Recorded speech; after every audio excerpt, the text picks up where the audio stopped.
শ্বহীদ দিৱসৰ পূৰ্বে গোৰেশ্বৰৰ গাছবাৰীত অসম আন্দোলনৰ শ্বহীদৰ পৰিয়ালৰ বাসগৃহত উপস্থিত বিধায়ক দিগন্ত কলিতা।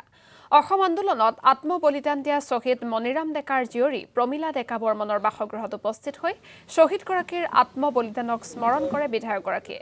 প্ৰমীলা ডেকা বৰ্মনৰ জীয়ৰীক গামোচা জাপি আৰু এখন কৃতজ্ঞতা পত্ৰ প্ৰদান কৰাৰ উপৰি ২৫,০০০ টকাৰ আৰ্থিক সাহায্য ঘোষণা বিধায়কগৰাকীৰ।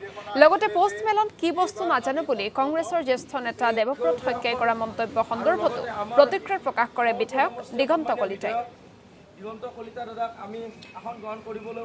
আপোনালোকে সকলোৱে জানে ৮৩ যিসকল শ্বহীদ হৈছিল তেখেতসকলৰ সন্মানাৰ্থে পৰিয়ালৰ ঘৰত গৈ এখন মানপত্ৰ য'ত যিখন মানপত্ৰত স্বাক্ষৰিত হৈ আছে মুখ্যমন্ত্ৰী ডাঙৰীয়াৰ স্বাক্ষৰ, সভাপতি দিলীপ শইকীয়া ডাঙৰীয়া আৰু যুৱ মৰ্চাৰ সভাপতি ৰাকেশ দাসৰ স্বাক্ষৰত শ্বহীদ পৰিয়ালৰ ঘৰত গৈ এখন মানপত্ৰ, এটা জাপি আৰু এখন গামোচাৰে আমি এই পৰিয়ালক স্মৰণ কৰিছোঁ।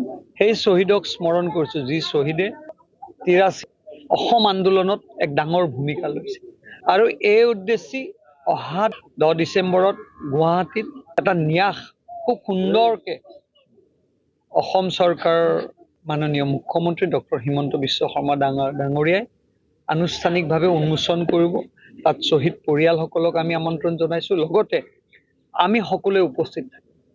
আৰু তাৰ আগমুহূৰ্তত ভাৰতীয় যুৱ মৰ্চাই এক অনুষ্ঠান ৰাখিছিল আৰু বিধায়ক হিচাপে মই তেখেতসকলক সহযোগ কৰিছোঁ।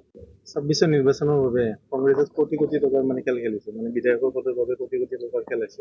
আগৰ পৰাই চলি আছে। কংগ্ৰেছ MLA পদ কিয়, পঞ্চায়ত প্ৰতিনিধিৰ কাৰণেই খেল চলে, মণ্ডল প্ৰেচিডেণ্টক সভাপতিৰ কাৰণে তেওঁলোকৰ দাম দৰ চলে। এইবিলাকতো কংগ্ৰেছৰ পৰা অহা ছোৱালী। আমিতো কংগ্ৰেছৰ ইতিহাসটো জানো, সেইকাৰণে কংগ্ৰেছৰ আজি এই দুৰৱস্থা। শুভেচ্ছা থাকিল সত্যব্ৰত কলিতা ডাঙৰীয়া। ঠিকে আছে, এইবাৰ হলে ৫বাৰ দল চেঞ্জ কৰিব, ৫বাৰ। আৰু ইলেকশ্যনৰ পিছত ছবাৰ হ'ব নেকি আপোনাৰ? ইলেকশ্যনৰ পিছত ছবাৰ হ'ব।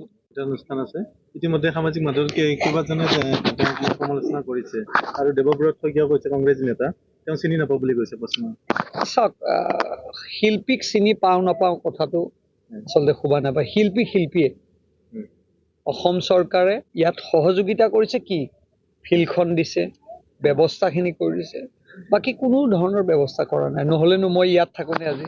মইতো তাত থাকিলোঁ। এতিয়া অনুষ্ঠান আৰম্ভ হৈছে, আমাৰ ডেকা ল'ৰা ছোৱালীসকল দেখিছে যুৱ মৰ্চা, কোনোতো মোক এজনো কোৱা নাই পোষ্টমেলনক চাব যাম বুলি। শিল্পীক আমি সন্মান কৰোঁ।